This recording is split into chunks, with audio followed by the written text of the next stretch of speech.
मराठी भाषेचे सन्मान करायचे आहे. पुढे घ्यायचे रिक्षा, सावकाश चाला आणि मीटर चालू करा.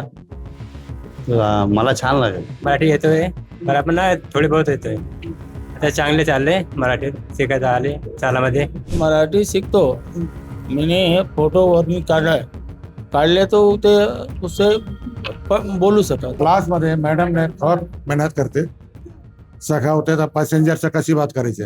आपण आलेलो आहोत आनंद विश्व गुरुकुल ठाणे पश्चिम येथे, ज्या ठिकाणी पाहू शकता आपण माझ्या मागे, जिथं अमराठी वाहन चालक आहेत त्यांना मराठीचे, जुजबी मराठीचे, प्राथमिक मराठीचे धडे दिले जात आहेत. 1 मे पासून 15 ऑगस्ट पर्यंत असं हा उपक्रम असणार आहे.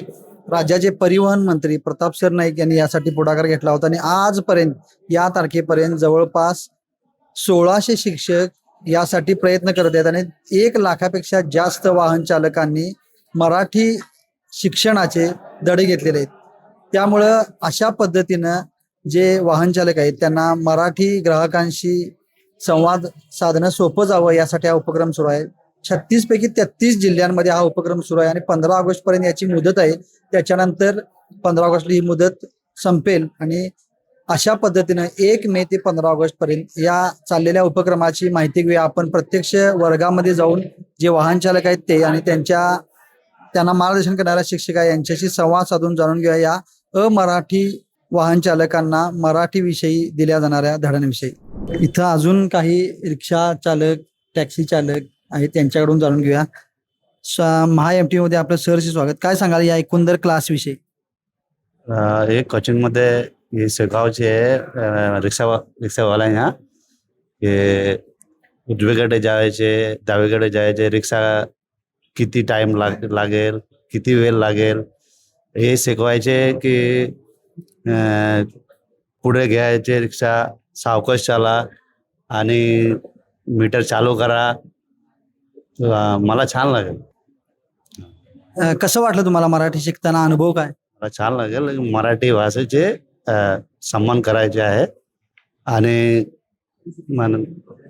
मतलब क्या कि हम लोग मराठी का जो भाषा का ना, हम लोग ये नहीं कर रहे, मराठी का भाषा का हम लोग सम्मान कर रहे. मतलब क्या, हमको यहाँ रहना है तो मराठी थोड़ा बहुत आना ही चाहिए. ये नहीं कि मतलब कि इसका खिलाफ करो, उसका खिलाफ करो. हम जो हिंदुस्तानी है या मतलब हम लोग अपना गांव छोड़ के यहाँ जो आए हैं, तो हम लोग को क्या जो बोल रहा है यहाँ का सरकार जो लागू कर रहा है, तो उसको थोड़ा नियम कानून को पालन करना चाहिए. ये नहीं कि मतलब कुछ भी बोले अनप शनप, उसका थोड़ा सम्मान करो. अगर सिखा रहा है तो थोड़ा सीखो. मतलब क्या, हम लोग को सीख जाएंगे.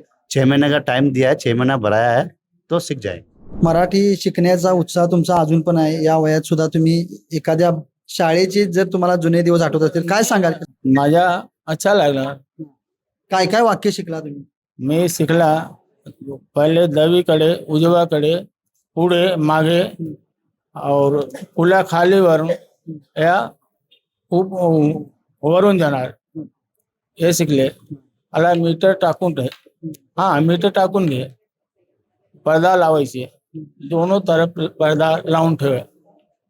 इथून क्लास नंतर घरी गेल्यावर सुद्धा तुम्ही काय मराठीचं वाचन किंवा एखादा घरामध्ये मराठी शिकतो.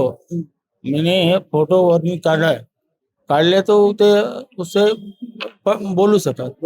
हा, तुम्हाला आवडले हे क्लास वगैरे? हो. जे सरकारनं जो हा नवीन आता ही प्रयत्न सुरू केले, त्यानुसार तुम्हाला काय वाटतं? नवीन जे आता रिक्षा चालक आहेत, 35 वर्षांत रिक्षा चालतो. थोड़ा मधूत आता, लेकिन इथून आणार तो लवकर बोलणार. नहीं तो यहाँ के पैसेंजर भी हिंदी बोलते हैं तो हिंदी बोलते हैं. अगर मराठी सांगायची तर मराठी सांगा.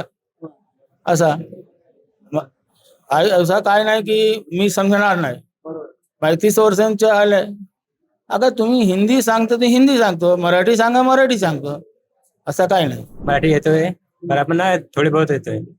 आता चांगले चालले मराठीत शिकायचं आले चालामध्ये. अजून व्यवस्थित चालले चाला. प्रवासांसाठी बोलू शकतो आम्ही, अशा काय नाही. जे प्रवासी बोलते ते सगळे माहिती मला आवडते, पण बोलू शकतो पण असं काय नाही. कृपया मीटर चालू करा. मीटर चालू केले आहे. कृपया पुढे सावकाश गाडी चालवा. चिंता करू नका, घाबरू नका. आता ब्रिजचा खालून घ्या. असा क्लास मध्ये मॅडम ने और मेहनत करते सिखावते तर पॅसेंजरचं कशी बात करायची हा मॅडम ने खूप अच्छी तरह से समजवते या बसा सोडते कुठे जायचे हा बा डावीकडे उजवीकडे समोर ते मॅडम खूप छान शिकवते. मराठी बोलत होते पण असा शब्द एक एक शब्द कसा बोलायचा ते मॅडम शिकवते. जे पॅसेंजरला बोला हा बसा हो बसा चला सोडते इधर येण्यासाठी मॅडमला खूप छान. आता इथे सगळे तर रिक्षाचं चालू आहे. आता कुठे जायचं कुठे नाही उजवीकडे डावीकडे सरळ आता पुलावर खाली जात पाऊस पडता तर काय करणार रिक्षावर आता काय पडता दोनकडे लावायचे बघायचे.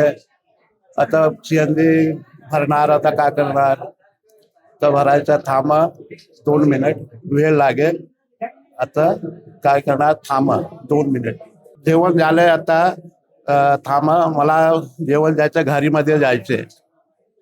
आता माफ करा आता माफ करा मला तुम्ही आता मी घरी जातो आता जेवायचं मला सॉरी. आता तर लवकर आले. आता ते मराठी माणूस असं काय बोललं कुठे जायचं कुठे नाही आता काय करायचं नाही कुठला गाव आहे कुठला नाही माझ्या गाव कुठला आहे काय माझ्या गाव UP होतं. हो आनंद गुरुकुल कनिष्ठ महाविद्यालय ठाणे येथे 11वी-12वी वाणिज्य शाखेला शिकवणाऱ्या आशा जाधव मॅडम आपल्या सोबत आहेत. त्यांच्याकडून जाणून घेऊया या अमराठी व्यावसायिक वाहन चालकांना मराठी शिकवण्याचा अनुभव कसा आहे. सर्वप्रथम महा MTV मध्ये आपलं सरचे स्वागत. काय सांगाल की अजूनपर्यंत 11वी-12वीच्या विद्यार्थ्यांना तुम्ही शिकवत होता आणि आता या तुमच्यापेक्षा काही वेळेला वयाने मोठ्या काही वेळेला लहान अशा लोकांना तुम्ही अमराठी लोकांना मराठीचं ज्ञान देता. ऍक्च्युली कसं आहे नमस्कार. हा खूपच छान अनुभव आहे. मी आतापर्यंत 11वी-12वी कॉमर्सच्या मुलांना शिकवते. मुलांना शिकवण्याचा अनुभव हा खूप वेगळा आहे. पण ह्या वयस्कर कोणी माझ्या वयाचे आहेत कोणी माझ्यापेक्षा लहानही आहेत पण यांना शिकवताना फारच छान अनुभव आला आणि त्यांचा उत्साह आणि शिकण्याची जी जिद्द आहे ती पाहून खूप भारी वाटलं. म्हणजे आपली मराठी भाषा शिकण्यासाठी ते किती उत्सुक आहेत आणि किती आवडीने ती भाषा शिकत आहेत. त्यांच्या मनात असलेले प्रश्न ते आपल्याला विचारत आहेत आणि हे शिकवताना आम्हीही खूप हे सेशन एन्जॉय करतोय आणि आम्हाला नवीन गोष्टी सांगायला त्यांचे प्रॉब्लेम कधी कधी ते आम्हाला सांगतात. मग आमच्या साईडने ऍज अ पॅसेंजर म्हणून आमच्या काय हे आहेत ते पण आम्ही त्यांच्याशी शेअर करतो. म्हणजे असं हे हसत खेळत आमचं हे सेशन चालतं आणि हसत खेळत असताना तेही खूप शिकतात. काही आहेत हिंदी भाषिक ज्यांना बिलकुलच मराठी येत नाही पण त्यांचाही प्रयत्न आहे. आपल्यासोबत आहेत या संपूर्ण मराठी शिकवणी क्लासेसचे जे संयोजक आहेत ज्यांच्या डोक्यातून ही क्लासची संकल्पना असेल किंवा हा उपक्रम पुढे नेण्याची संकल्पना ज्यांच्या विचारातून आली ते ढवळ सर. त्यांच्याकडून जाणून घेऊया आपण. सर महा MTV मध्ये आपलं सरचे स्वागत. काय सांगाल. नमस्कार. मी डॉक्टर प्राध्यापक प्रदीप ढवळ उपाध्यक्ष महाराष्ट्र राज्य साहित्य आणि संस्कृती मंडळ तसेच कार्याध्यक्ष कोकण मराठी साहित्य परिषद.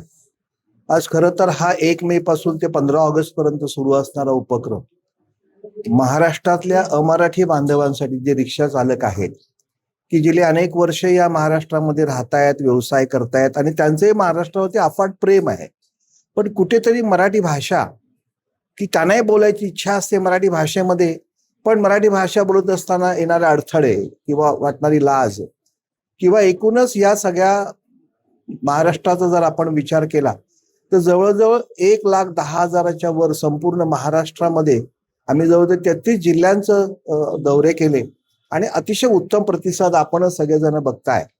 हे सगळी कष्ट करणारी मंडळी आहेत. ती आपले सगळे रिक्षा चालक आहेत. यांना अगदी सोप्या भाषेमध्ये अगदी 15 ते 16 शब्दांमध्ये रिक्षामध्ये किंवा टॅक्सीमध्ये बसल्यापासून ते टॅक्सी त्या कस्टमरचा संबंध येईपर्यंतचा जो व्यवहार आहे ते व्यावहारिक मराठी बोलायचे प्रशिक्षण सगळीकडे सुरू आहे आणि अतिशय उत्तम असा प्रतिसाद येतोय. मी विशेषतः आदरणीय महाराष्ट्र राज्याच्या परिवहन विभागाचे प्रताप सरनाईक साहेब असतील, मराठी भाषेचे आमचे मंत्री उद्योग मंत्री आदरणीय उदय सामंत असतील, यांना मी विशेष करून आभार यासाठी व्यक्त करतो की आम्ही वर्गामध्ये शिकवणारे प्राध्यापक किंवा शिक्षक किंवा साहित्यामध्ये वावरणाऱ्या सगळ्या मंडळींना इतकी मोठी संधी उपलब्ध करून दिली, ही खऱ्या अर्थाने माय मराठीची सेवा करायची संधी उपलब्ध करून दिली. नमस्कार, जय महाराष्ट्र. मी डॉक्टर सौ ज्योती दीपक ठाकरे. मी कोकण मराठी साहित्य परिषद सल्लागार आहे. आणि आपण पाहतो की महाराष्ट्र राज्याच्या परिवहन विभागाने, आमच्या राज्य विकास मराठी विभागाने जो एक अतिशय महत्वपूर्ण अशा पद्धतीचा हा उपक्रम राज्यातील टॅक्सी आणि रिक्षा चालकांसाठी जे अमराठी आहेत त्यांच्यासाठीचा संपूर्ण राज्यभर सुरू केलेला आहे.